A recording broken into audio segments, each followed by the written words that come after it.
মালের বোতল আছে, নিয়ে আয় গিয়ে। কিন্তু পল্টুদা বৃষ্টি পড়ছে তো। ও ভোদা বৃষ্টির গান মারি, তুই আগে যা, পিছন দিকে নিয়ে আয় গিয়ে। আচ্ছা পল্টুদা, ঠিক আছে যাচ্ছি।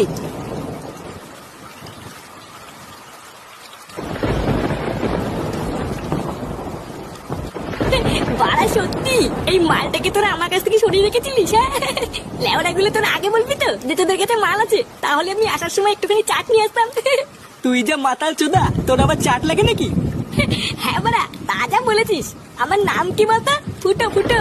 লেওড়া এইসব সামান্য একটু বাংলা খাওয়ার জন্য আমার সব চাট মাট লাগে না। উঠো, হাতে এরকম মালের বোতল নিয়ে বসে থাকলে হবে? নাও নাও, শুরু করো। আরে হ্যাঁ হ্যাঁ, শুরু করবো, তোরা খা। আমার তো লেওড়া ধরলেই শেষ, এই যে মাল খেতে সময় লাগে নাকি?